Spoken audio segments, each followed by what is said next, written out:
Ya Rabbi bil Mustafa badil maqasidana waghfir lana ma madha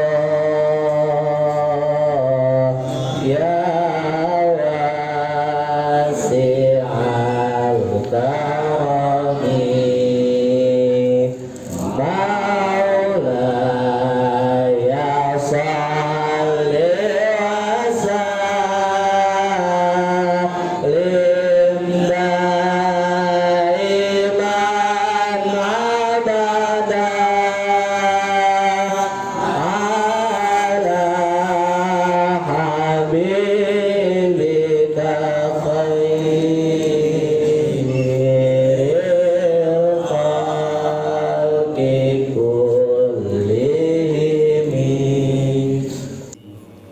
Bismillahirrahmanirrahim. Maqamul ubudiyyah i'lam anna haja la maqamul abdu fi maqamul ubudiyyah wa kullu maqamati innama hiya khidmati li hadha maqam.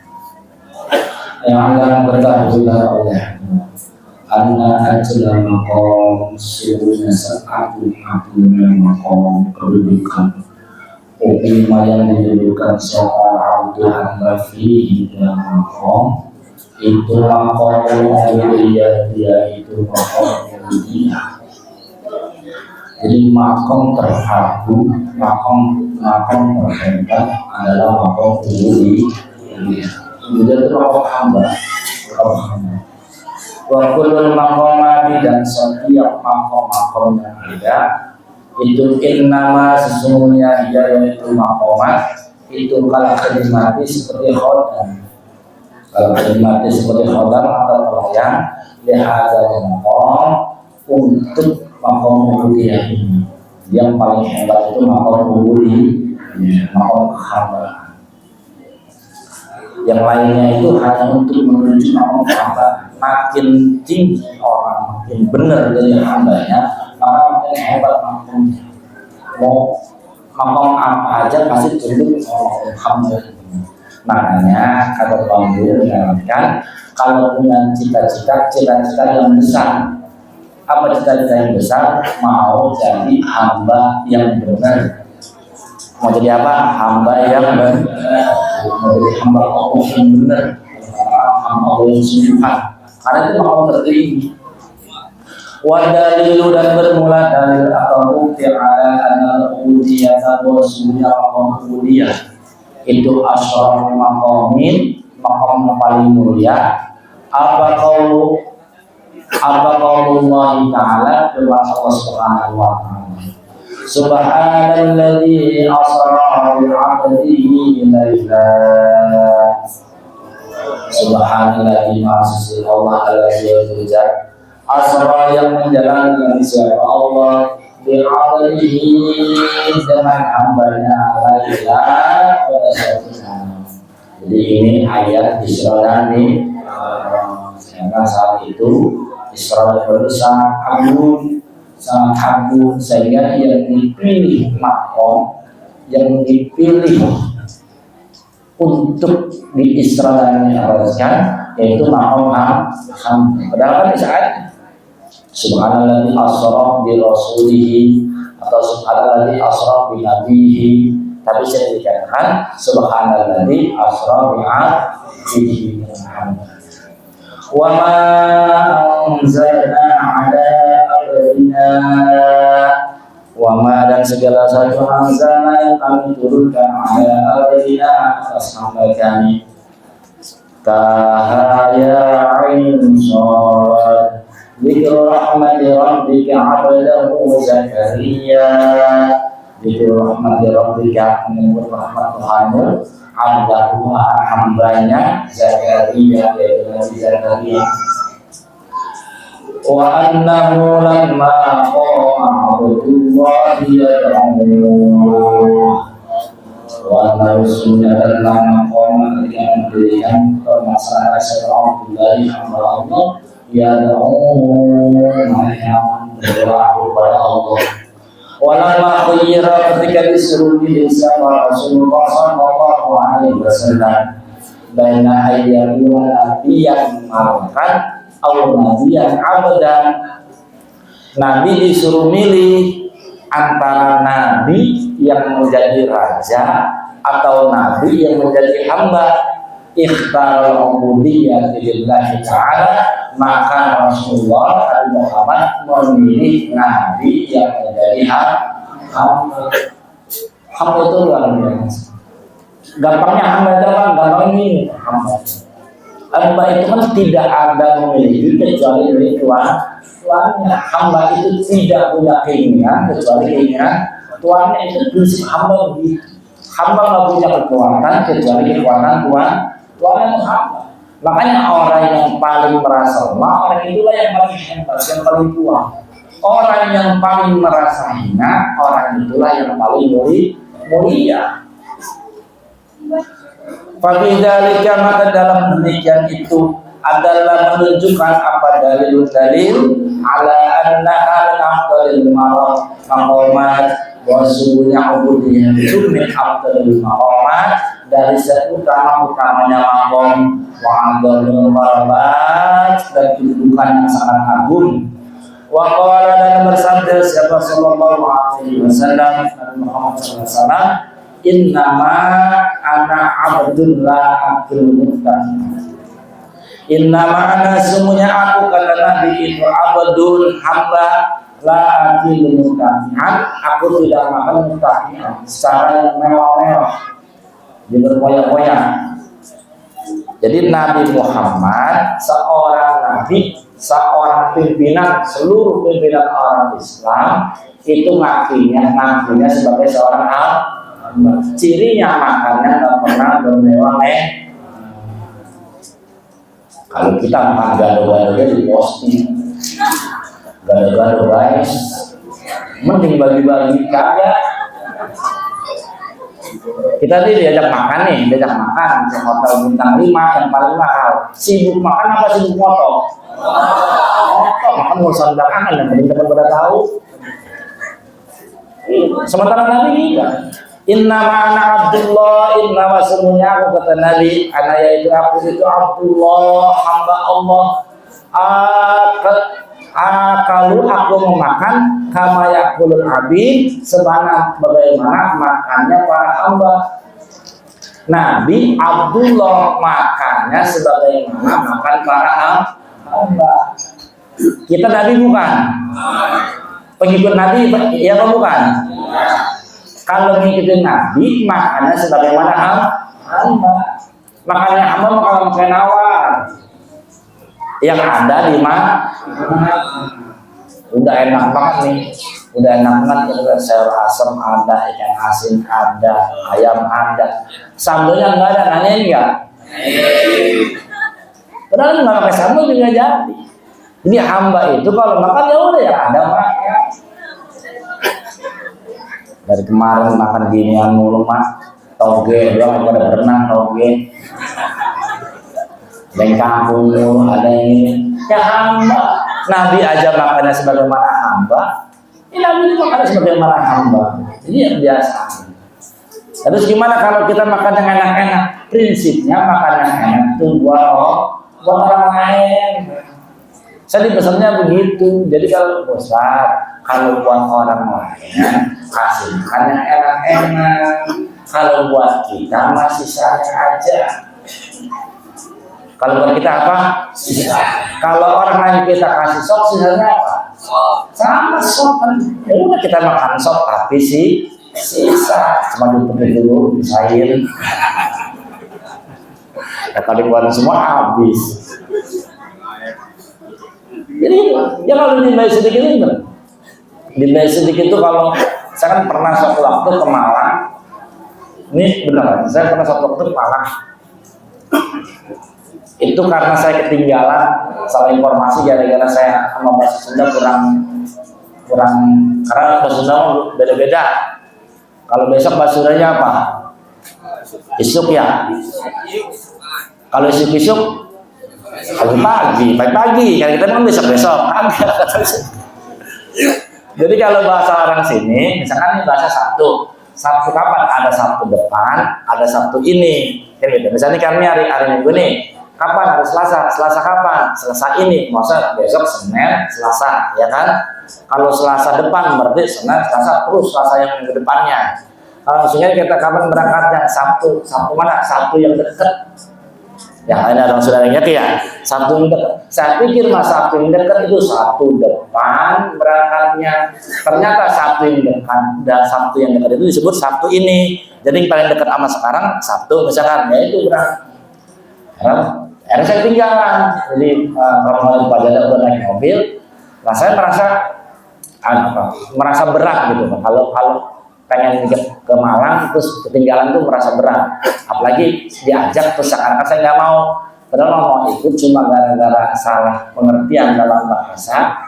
Saya di sini kudu ada penerjemah ini, ya sudah penerjemah. Kemarin katanya obat kuat makan telur puyuh, apa telur apa? Kadang-kadang saya telur bebek, saya cari di Google, bukan orang ada umumnya. Saya tanya pasar bini katanya telur apa masalah?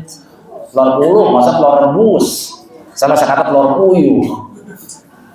Jadi gitu. Jadi akhirnya karena saya takut ketinggalan, saya naik pesawat sendiri. Padahal saya tiket nggak hidup cara belinya gimana ya saya tetap, karena saya nggak mau gitu dibilang membantah. Karena saya naik pesawat. Karena saya naik pesawat dulu naik mobil, samanya duluan saya di mana. Nah saya nggak berani masuk. Karena belum tuan guru dari Pak Jada belum datang. Saya nggak berani nyanyi. Lah akhirnya saya tahu makannya di sana seperti apa. Jadi makannya apa yang dimakan keluarga Nyai, sama yang disajikan buat kamu, saya tahu seperti apa. Itu makannya kalau nasi yang warnanya juga udah pada kumel, nasi apa namanya? Nasi peking ada siapa? Aking, nasi aking siapa? Ya gitulah nasi yang sangat ini. Makanya gitu. Jadi makan nasi aking, kopinya kopi jagung. Yang kalau kita aduk gedonya naik semua tuh. Ya ada begitu, ternyata begitu. Tapi ketika ada tamu, ya ayam lain, daging lain, ikan lain, tempe lain, yang lainnya. Ya ayam matanya lagi sama.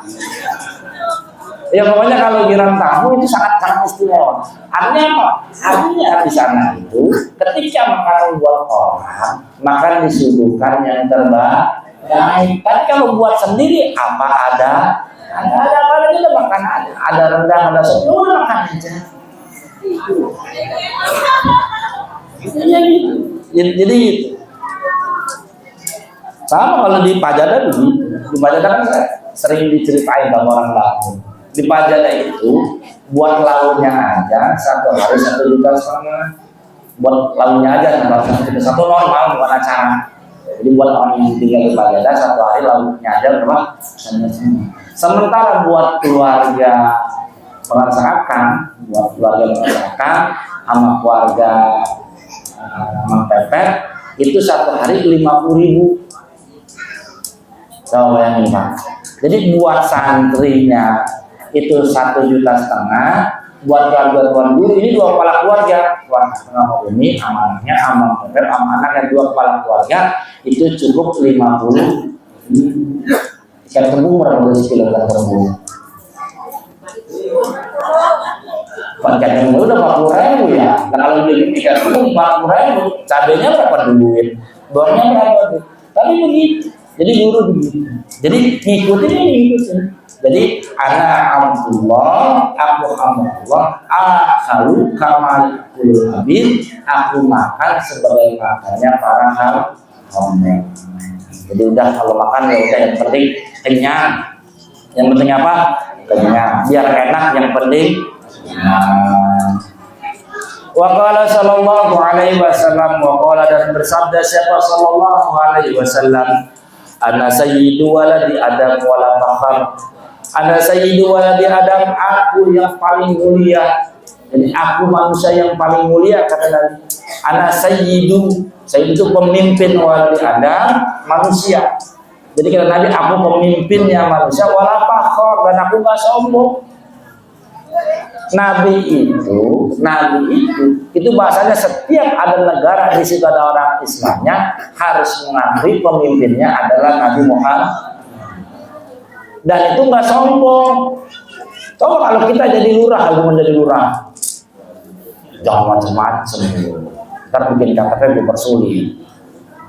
Ini jadi baru jadi lurah aja, belum jadi camat, belum jadi wali kota, belum jadi gubernur. Tapi Nabi Sayyidu waladi Adam, seluruh manusia Sayyidnya adalah Rasulullah. Itu wala fakhar, wala sombong. Sami'atu, aku mendengar, saya akan guru kami Abul Abbas Al-Mursi radhiyallahu anhu yaqul mengatakan, wala fakhar yang dimaksud tidak sombong, maksudnya la akhiru, aku tidak sombong di siada. Aku tidak pernah sombong gara-gara jadi pemimpin. Jadi Rasulullah Nabi Muhammad tidak pernah sombong gara-gara jadi pemimpin. Innamal fakhru, tapi Nabi Muhammad itu sombong, bahasnya bangga. Innamal fakhru, semuanya kebanggaan li buatku bil ubudiyyati lillah, karena menjadi hamba Allah. Jadi ketika ada rasa lemah di hati kita, itulah hebatnya kita. Waktu terbaik kita adalah ketika kita repot, terus kita paham kita nggak mampu, itulah waktu terbaik kita. Sisi terbaik dari diri kita, ketika kita dihinakan orang, terus kita bilang memang kita hina ya Allah, yang mulia Engkau, itulah sisi terbaik dari kita. Bukannya loh, pusat kan saya kan labar begini-begini kan engkaunya, masa diremehkan begini, saya nggak terima. Sekarang gini-gini polisi Ustaz. Masa dibanding nama bos baru kemarin. Jadi bukan itu. Jadi ketika kita ada waktu repot, terus kita paham di situ kita adalah orang yang lemah, orang yang hina, maka saat itu kita menemukan waktu yang terbaik. Makanya Rasulullah wala fakhar, Rasulullah nggak pernah bangga dengan kepimpinannya. Rasulullah nggak pernah bangga dengan punya apa, tapi Rasulullah bangga ketika menjadi hamba yang benar. Jadi nggak bangga Rasulullah bil ubudiyyah ini lah. Wali ajliha oleh karena ubudiyah itu karena ada ijad penciptaan. Jadi kita diciptakan untuk menjadi hamba. Wa qala ta'ala, dan sebagaimana firman Allah Ta'ala, wa ma khalaqtul jinna wal insa illa liya'budun. Wa ma khalaqtu, dan tidaklah aku jadikan al-jinna akan jin wal insa dan manusia illa liya'budun, kecuali untuk menghamba, kecuali untuk menjadi hamba. Wal ibadatu, dan bermula ibadah itu zahirul ubudiyah, bentuk zahir dari ubudiyah. Kita sholat ibadah namanya. Nah itu bentuk zahir dari ubudiyah. Bukan ubudiyahnya, tapi bentuk zahirnya. Contoh misalkan kita tadi potong korban, lah motong atau menyembelih korban itu adalah ibadah, bentuk zahir dari ubudiyah. Puasa yang bentuk zahir dari ubudiyah. Lalu ada ruhnya. Wal ubudiyah dan ubudiyahnya itu ruhnya. Ruh dari ibadah adalah ubudiyah. Artinya apa? Ketika kita melaksanakan ibadah secara zahir, terus kita merasa bangga dengan ibadah zahir kita, itu sama juga ibadah kita tidak mempunyai ruh. Nggak ada ruhnya, nggak ada nilainya. Jadi nilai dari ibadah adalah ubudiyah. Ubudiyah itu jadi gini. Ibadah itu begini. Kita misalkan sholat, terus kita berbangga-bangga dengan sholat kita. Oh, kalau saya sholatnya pokoknya saya kalau nggak berjamaah itu serasa nggak sholat. Karena ada orang yang begitu. Pokoknya kalau bacaannya ini, saya kalau tarawih aja tuh hari 1 juz, semalam 1 juz harus habis. Pokoknya kalau di tempat saya kalau subuh kalau nggak baca al-a'la sama al-hataka nggak dipakai imamnya. Saya pernah gitu. Jadi dijadwalin imam, terus bacaannya harus ini saya coret aja, nggak usah. Emang Pak, saya nggak hafal. Ya, masa orang sembahyang lagi diatur-atur bacaannya? Emang apa bedanya orang baca yang satu juz sama baca enak? Emang penting buat Allah untuk bacaannya panjang, penting buat Allah untuk bacanya bagus? Enggak. Itu bukan kegiatan manusia aja. Gampang ukurnya Pak. Kalau orang pengen baca sholatnya panjang, sholat aja sendiri pengen tahu dia baca itu mau baca kulhu. Ayo coba. Iya giliran Isa nih, maunya banyak. Dia baca Bismillahirrahmanirrahim. Oh, begitu. Oh, dibaca yang panjang. Giliran sholat Johor kan 1/4 Pak. Ya benar ya. Apa dibacanya begitu? Iya kan. Assalamualaikum warahmatullahi wabarakatuh. Pasti gitu. Artinya apa? Berarti bacaan panjangnya karena apa? Banyak yang lihat. Ini peranya begitu. Kan saya sering jadi imam. Ya sama begitu Pak. Makanya tadi ibadah itu bentuk zahir dari ubudiyah. Nilainya, ruhnya adalah ubudiyah itu sendiri. Ya Allah, saya gimana sholat kalau nggak Kau tolong ya Allah. Saya gimana bisa bergerak kalau nggak Kau tolong. Saya bagaimana mau menjalankan sholat kalau nggak Kau tolong. Itu ubudiyahnya, nilai kehambaannya itu ruhnya. Wa idza qad fahimta apabila telah paham siapa engkau hadza kalian demikian ini faruhul ubudiyah maka bermurah ruh ubudiyah wasirruh dan sirnya ubudiyah ubudiyah innama huwa sesungguhnya sirruha wa ruhul ubudiyah itu tarkul ikhtiar meninggalkan ikhtiar pilihan. Kita tidak punya pilihan, yang berhak memilih hanya Allah. Ini beneran Pak. Saya pernah itu suatu waktu nih dulu karena kan kalau makar saya itu di pesantren itu setahun nggak mesti 1 kali jadi imam, 1 kali belum tentu. Kalau yang pernah di Pajada itu dapetin tangan saya jadi imam itu ya bisa kali setahun ya, kadang-kadang sekali juga enggak, kadang-kadang 2 kali. Kalau dulu saya sering. Itu sholatnya biasa aja. Malah kadang-kadang gini, saya bingung. Sholat maghrib waktu nama Bang Adi kalau nggak salah. Sholat maghrib, rakaat pertama bacanya qul a'udzu birabbin. Kalau kita kan jadi makmum udah deg-degan. Nah, ini kalau rakaat pertama qul a'udzu birabbin kan mundur ya. Kalau qul a'udzu birabbin, berarti rakaat keduanya qul a'udzu birabbin. Ini rakaat pertamanya udah baca qul a'udzu birabbin. Ternyata habis itu baca apa? Habis itu baca qul a'udzu birabbin, baca lagi qul a'udzu birabbin. Jadi enak-enak aja gitu. Jadi benar-benar tarkul ikhtiar. Ya sholat aja, mau baca aja. Ya di sini dicontohkan tuh masih Gobang tuh pernah baca rakaat pertama kulhu, rakaat kedua kulhu. Pernah saya tanya karena kalau Jumat pada pajak semua, nanya Pak yang jadi imam siapa? Itu si Gobang. Terus bagaimana? Berapa rakaat? Buat orang orang tahajud kulhu, witir kulhu, hajat kulhu. Apa tuh 1 rakaat, apa 2 rakaat ketahuan. Kulhu semua. Nggak apa-apa, yang penting sah. Iya udah sholat aja. Makanya kalau di Pajada, di tempat-tempat tasawuf itu rata-rata sholatnya juga sudah saja. Malah kalau dibayar ya itu dipilih aja udah siapapun. Kadang-kadang yang nggak bisa baca, kadang-kadang justru yang begini ini dipilih aja. Nggak perlu yang bacanya gini-gini. Jadi gitu. Dan tarkul ikhtiar. Wa adamu munaza'atil aqdar dan tidak pernah membangkang akan takdir Allah.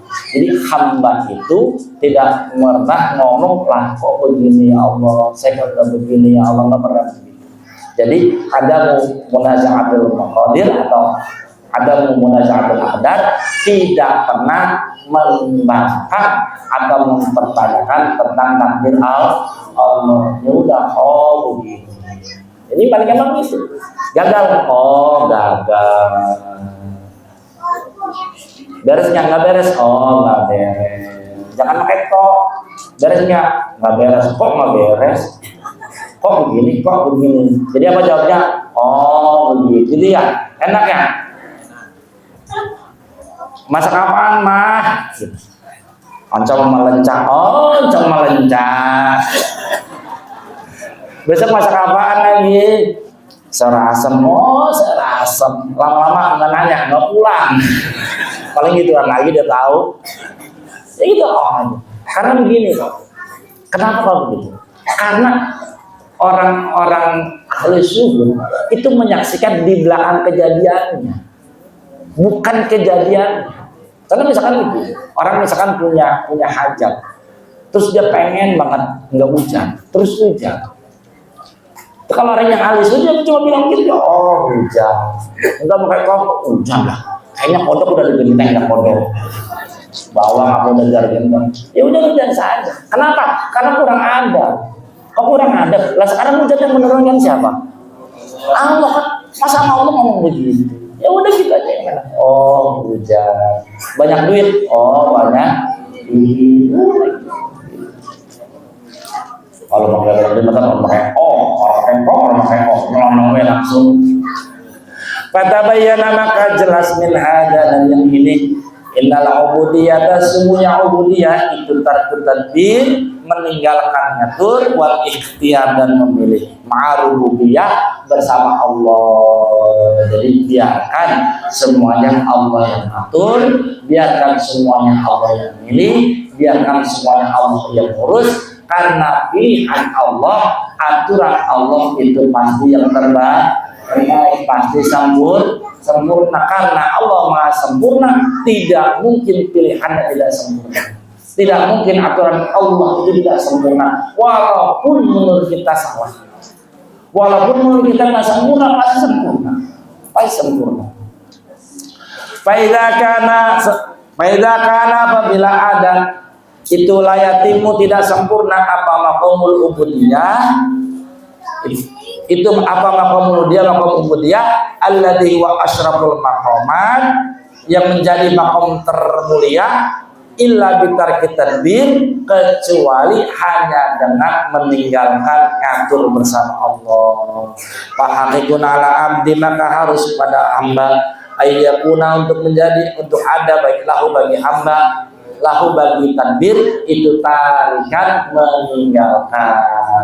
Jadi hatinya jangan pernah ikut-ikut ngatur. Walitaslimi dan hendaklah pasrah lillahi bagi Allah. Walitafwid dan hendaklah menyerahkan lahu kepada Allah, itu salikan suluknya, jalannya. Jadi jalannya harus taslim. Jadi perjalanannya atau suluk itu perjalanan itu harus taslim. Taslim itu berserah kepada Allah. Liyasila agar sampai ilal maqamil akmal, ilal maqami kepada maqam al akmal yang sempurna, wal manhaju dan manhaj al abdul yang utama, yang paling utama. Wasami'a dan pernah mendengar siapa Rasulullah sallallahu alaihi wasallam Abu Bakr akan Abu Bakar radhiyallahu an yang qara'u yang membaca siapa Abu Bakar. Jadi Nabi pernah mendengar siapa Abu Bakar lagi baca Quran, wa yahfadu dan melembutkan atau mempelankan. Jadi yahfadu itu kayak ibu-ibu kalau baca Quran itu begitu, dibaca misalnya cuma mengangkat doang ya Bu ya, kalau bacakan ibu kan baca Quran itu ya cuma gitu doang lah. Jadi bacanya pelan Sayyidina Abu Bakar. Wa Umar dan Rasulullah mendengar akan Sayyidina Umar radhiyallahu anhu qara'u membaca siapa Umar wa yarfa'u dan mengeraskan sautahu akan suaranya. Jadi Sayyidina Abu Bakar kalau baca Quran suaranya pelan banget. Lah sementara Sayyidina Abu Bakar baca pelan, Sayyidina Umar baca Al-Quran suaranya kencang. Kalau kita bahasa kencang bukan suara, tapi sound system. Ya bener ya. Ya kalau kita kan bahasanya misalkan ngomong pelan, tapi dipakai speaker jadi kencang nggak? Nah ini Sayyidina Umar wajahnya kencang. Nah itu sampai ke telinga Rasulullah, sampai ke telinga Rasulullah. Faqala maka bertanya siapa Rasulullah li Abi Bakrin kepada Abi Bakar, lima khafita kenapa engkau baca Qurannya pelan? Lima khafita sautaka kenapa engkau memelankan suara engkau? Faqala maka menjawab siapa Sayyidina Abu Bakar, qad usmi'at telah didengar min man najaitu zat yang aku tuju. Jadi dengan bacanya pelan banget tetap aja kata Sayyidina Abu Bakar, karena baca pelan Allah Maha dengar. Walaupun baca pelan banget juga yang dituju pasti benar. Terus kata Abu Bakar. Wa qala li Umar, kemudian ditanya kepada Umar, lima rafi'ata sautaka, kenapa engkau bacanya kencang? Kenapa engkau tinggikan suaramu? Faqala, maka menjawab siapa Sayyidina Umar, au qadal wisnan wa tarada syaitan. Au qadal wisnan, biar tambah semangat. Jadi baca kencang biar semangat. Ya wakil, ya wakil, ya wakil. Semangat itu maksudnya. Wa tarada syaitan, wa tarada, dan melempar syaitan akan syaitan. Jadi kalau baca zikirnya kencang, satu biar semangat, kedua biar tidak digodain setan. Jadi kalau malam-malam zikir sendiri, kalau ada rasa takut dikencangin. Ini emang, jadi pernah ada orang nanya, orang Bandung nanya ke merasakan, kan saya kalau lagi zikir itu kayak ada yang ganggu-ganggu, jadi kuping kayak ada yang jewer, kayak rambut kayak ada yang narik-narik. Pas saya tanya, kalian ada bunyi saya? Enggak. Kata sendiri, akhirnya katakan disuruh kencengin suaranya. Maksudnya gini, wa'at terhadap syaitan. Jadi kalau lagi baca Quran, ada rasa takut atau ada rasa was-was, maka suaranya dikencengin. Zikir juga begitu, kalau lagi zikir ada rasa takut, suaranya dikencengin. Jadi kalau besok misalkan ibu di rumah bapaknya zikir, suaranya kenceng, tandanya lagi takut sama setan, sama bini. Siang-siang sih kenceng pak, lagi takut sama setan, enggak sama bini. Kenceng terus. Faqala li Abi Bakar, kemudian Nabi mengatakan kepada Abu Bakar, irfa qalilan. Ya Abu Bakar, irfa qalilan, kencengin dikit. Jadi kepada Sayyidina Abu Bakar, Nabi pesan suaranya disuruh kencengin dikit. Wa qala li Umar, dan kepada Sayyidina Umar, ikhfad qalilan, pelanin dikit. Jadi Abu Bakar yang bacanya pelan banget disuruh kencengin dikit sama Nabi. Sayyidina Umar yang bacanya kencang disuruh pelanin dikit. Maka ada siapa Syekhuna, Syekh guru kami, siapa Syekh Abbas radhiyallahu an, yaqulu mengatakan, hauna, yang di sini ini yang dimaksud, aroda berkehendak siapa Nabi Muhammad sallallahu alaihi wasallam, ayyukhrija, untuk mengeluarkan kulla wahidin min huma, dari Sayyidina Abu Bakar dan Sayyidina Umar, an muradihi, dari kemauannya, li nafsi, buat dirinya, li muradihi sallallahu alaihi wasallam, untuk mengikuti keinginan Rasulullah sallallahu alaihi wasallam. Jadi dalam pemahaman ini, baca Quran pelan benar, baca Quran kencang juga zikir, ada orang zikir pelan, kedengaran misalkan suara tasbihnya doang, itu benar. Ada orang zikir kencang misalnya, ya wakilan, itu juga Tetapi Nabi nya begitu. Ama Nabi yang pelan disuruh kencangin, yang kencang banget disuruh pelanin. Maksudnya apa? Nabi pengen mengeluarkan itu keduanya dari Sayyidina Abu Bakar dan Sayyidina Umar dari kemauan dirinya, kemauan untuk kepentingan dirinya, untuk mengikuti kemauan Nabi. Ini guru begitu. Jadi jangan mentang-mentang kita benar terus diarahkan sama guru, nggak mau. Guru tahu kalau kita yang lakukan benar.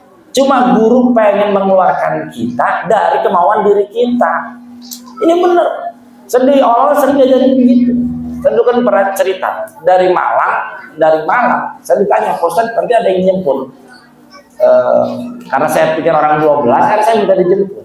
Karena saya telepon ke rumah suruh sama si abang saya itu, abang lain, suruh jemput di bandara. Saya mendarat itu sekitar jam 4:30. Itu dari sini jalan ke Soekarno Hatta, karena saat itu sedang macet-macetnya. Kan benar, satu mobil 12 sesek, terus saya minta dijemput biar apa? Biar lega. Pas udah sampai sana apa? Pas udah sampai bandara, kata guru, Ustaz naik sama saya aja. Saya udah dijemput, Kang, suruh pulang. Saya bayangin, Kang, dengan satu mobil isinya 12, saya udah datang mobil yang jemput disuruh pulang. Padahal kalau secara beneran dibagi dua, apa beneran satu mobil? Di sini kita udah dari sini jauh-jauh. Kalau bahasa kita mau mubazir ya, mubazir orang jauh-jauh jemput. Enggak, guru lebih tahu. Ya udah saya nggak banyak ngomong, saya telepon langsung udah balik, kamu jangan kenanya balik. Padahal tuh mobil tuan guru dari bandara yang ke rumah saya sama, jadi sama bandara ke rumah saya. Ini ternyata begitu biasa kalau dalam dunia ini. Makanya ada ungkapan benernya murid lawan salahnya guru aja masih hebatan salahnya guru. Cek di semua ilmu tasawuf pasti gitu. Jadi benernya murid lawan salahnya guru masih hebatan salahnya guru, tapi gurunya yang mursyidnya, gurunya yang arif billah. Karena arif billah lebih paham. Ya ini yang dimaksudin. Jadi Sayyidina Abu Bakar baca Quran benar, Sayyidina Umar juga baca Quran benar, tapi amal Nabi disuruh keluar dari keinginan nafsunya untuk mengikuti keinginan Rasulullah. Tapatan rahimakallah, pinter-pinterlah kalian atau cerdaslah kalian lihat hadis untuk memahami hadis ini. Ta'allam, belajarlah minhu dari hadis ini, annal khuruja 'anil iradah, sesungguhnya keluar dari keinginan yaitu keluar dari keinginan itu afdalul ibadah, ibadah yang paling utama. Keluar dari keinginan itu ibadah yang paling utama. Karena kita terpenjara sama keinginan. Contoh, nggak usah. Kita pengen banget nih misalkan nih ibu, pengen banget beli baju model terbaru misalkan. Selama itu belum terbeli, itu terpenjara kita. Masih itu aja kepikiran, bener nggak? Tapi kalau udah nggak pengen baju, bodo amat kan. Mau pakai apa nggak masalah. Jadi yang memenjarakan kita adalah keinginan kita. Makanya merdeka sesungguhnya adalah ketika orang terbebas dari segala keinginan. Posat kalau gitu kita nggak bisa punya apa-apa. Apa ketika kita pengen pasti terwujud? Dan apa ketika kita tidak pengen pasti tidak terwujud? Coba pikirkan aja gitu. Apa semua yang kita inginkan pasti terwujud? Apa semua yang tidak kita inginan tidak terwujud? Enggak. Orang yang tidak pengen punya rumah juga bisa jadi punya rumah. Dan orang yang pengen banget punya rumah juga belum tentu punya rumah. Yang terpenting dari kita adalah khurujul iradah, keluar dari segala keinginan. Karena keinginan itulah yang membelenggu kita. Orang terpenjara dengan keinginannya. Punya keinginan 5, berarti terpenjara dengan 5 hal. Putus asa dari keinginan, maka dia bebas dari penjara. Nanti ada anta abdun wa anta hurun, jadi kita pikir. Jadi dari sekarang udah mulai sedikit tuh keinginan-keinginannya. Kan biasa kadang-kadang di rumah ada agenda tuh. Pengen mobil Avanza warna merah. Iya kan. Ntar kalau udah beli joknya ganti warna merah juga. Sama bajunya warna merah, kudungannya warna merah, sepatunya warna merah, penitinya warna merah, ya gitu ya. Sekarang ambil lagi bukunya, coret, udah, ini coret udah nggak ada, ini nggak ada. Apa pertanyaan saya? Ketika sudah tidak ada keinginan itu terus tidak punya Avanza, belum tentu. Justru di sini nih Pak, misalkan orang nih yang Riyadhah, orang Riyadhah zikir. Misalkan dia punya utang, pengen utangnya lunas. Ya wakil. Titik tercapainya zikir dia adalah tidak ingin lunas. Titiknya adalah terserah Allah. Itu begitu. Jadi selama terbelenggu sama pengen lunas, ya begitu. Kalau bahasa Tuan Guru belum hitung zikir. Orang pengen mobil, terus dia zikir, pengen mobil. Selama dia masih pengen mobil, berarti terhitung belum zikir. Masa belum zikir yang beneran? Ketika dia sudah tidak pengen mobil, berarti itu udah mulai zikir bener. Pertanyaan saya, apakah ketika orang sudah tidak pengen mobil pasti tidak punya mobil? Enggak. Nih yang pada zikir, yang lagi pada punya utang. Kodenya begitu kodenya. Jadi zikir saja, jangan mikirin utang lunas. Jadi ketika udah terserah Allah mau lunas, yang penting kita zikir ya wakil, insya Allah lunas. Tapi kalau enggak, kalau masih bagaimana lunas dia zikir, dapat 2 tahun belum lunas pasti komplain. Posat bagaimana sih perusahaan? Sudah ya wakil 70.000 sampai tempos mata saya nih. Belum lunas. Ya karena apa itu tadi? Karena di pikirannya masih bagaimana terwujud keinginannya. Jadi khurujul iradah afdalul ibadah. Keluar dari segala keinginan itu ibadah yang paling utama. Lianna Abu Bakrin, karena sesungguhnya Abu Bakar wa Umar dan Sayyidina Umar radhiyallahu anhuma kullu wahidin dua-duanya itu qad abana telah menjelaskan lama sa'alah Rasulullah SAW ketika ditanya oleh Rasulullah SAW ansih hati qasdihima tentang benernya maksud keduanya. Bener yang dijalanin, bener tujuannya, bener niatnya juga bener. Wa ba'da dzalika, dan setelah itu akhrajaha mengeluarkan keduanya siapa Rasulullah SAW amma arad dari ampusima dari apa-apa yang diinginkan oleh dirinya masih hati qasdihi bersama bagusnya maksudnya itu ila ikhtari Rasulullah SAW untuk menjalankan apa yang dipilih oleh Rasulullah SAW. Jadi mudah-mudahan kita juga begitu. Karena teorinya begini, saya gampang aja. Saya gampang aja. Kita misalkan nih, kita nih masih hari taslimnya. Kita punya duit nih 5 juta. Genteng bocor. Apa panitia korban misalkan udah ngomongin korban. Jadi kalau musim korban. Kita bahasanya, kalau kita bahasa begini, saya bakal beli genteng dulu. Kenapa? Bocor. Ibadah nanti kehujanan, tidur kehujanan, itu untuk ibadah juga. Alasan begitu benar nggak? Benar alasan begitu benar. Cuma dengan alasan yang benar itu, ada nafsu yang bersima keluar dari keinginan kita itu untuk menuju apa? Keinginan Allah. Makanya bahasa tauhid itu begitu. Bahasa tauhid itu menyatukan keinginan-keinginan yang banyak menjadi satu yang terjadi adalah keinginan Allah. Itu tauhid. Makanya alhamdulillah buat yang mudah korban. Insyaallah ini kalau di sini, kalau di Sauk besok hari Senin besok. Jadi kalau yang punya waktu, yang besok nggak kerja ada kesibukan, silakan datang bantuin. Terus kalau yang ini yang sekiranya RT nggak RT? RT sini udah kebagian semua belum? Oh, ada yang belum. Bang Hasan, kalau yang di sekitar masjid ada yang belum bagian apa? Kedengeran ada orang belum dapat? Alhamdulillah udah. Jadi di sini bagian nambal gue dah. Jadi kalau misalkan di sini ada kedengeran, jadi kadang-kadang di perbatasan lah begitu Bu. Kata orang masjid dia pada udah musola udah dapat. Kata orang musola dari masjid udah dapat. Akhirnya musola ada, masjid nggak ada.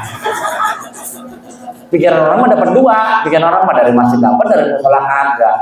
Padahal itu kadang-kadang dari masjid ada, dari musola ada. Jadi mudah-mudahan sekali lagi mudah-mudahan buat orang yang mudhohi, buat orang yang korban, baik di musola, baik di masjid, baik di Haji Bambang, baik dimanapun, mudah-mudahan korbannya diterima oleh Allah Subhanahu wa Ta'ala. Al-Fatihah. Bismillahirrahmanirrahim. Alhamdulillahirabbil alamin arrahmanir rahim maliki yaumiddin. Iyyaka na'budu wa iyyaka nasta'in. Ihdinas siratal mustaqim. Shiratal ladzina an'amta 'alaihim ghairil maghdubi 'alaihim waladdallin. Amin. Lahir minggu depan tanggal 17 itu adalah acara haul akbar di Pajada. Ini mungkin untuk masalah pemberangkatan, ini untuk di Saung itu nyiapin helm untuk sementara berapa komandan? Untuk sementara dua. Tapi kalau misalkan kurang nanti bisa ditambah helm yang baku 19 ya. Yang baku 19. Jadi buat ibu-ibu, bapak-bapak yang mau ikut, insyaallah di sini nanti masalah transportasi disiapkan. Karena nanti uang bensinnya nanti dihitung sama panitia. Jadi intinya pengennya orang itu ngikut tinggal duduk, pengennya begitu. Biar orang itu nggak berat karena gimana? Karena kalau dipikir-pikir ada orang kita begitu. Pas kalau berapa duit, pego mahal bener. Pengen tahu ngecernya sekali-kali ngecer kesana berapa duit? Ini pengen tahu ngeceri dari sini ke Sukabumi berapa duit? Saya kan pernah. Jadi saya tahu semua kalau ngecer bisa berapa duit, berapa duit. Jadi ternyata itu tuh udah banyak subsidinya bahasanya. Jadi kalau misalkan itu ngajar itu dari sini ke Lebak Bulus berapa duit, dari Lebak Bulus ke Sukabumi berapa duit, terus naik angkot berapa duit, itu sekitar kurang lebih hampir 200.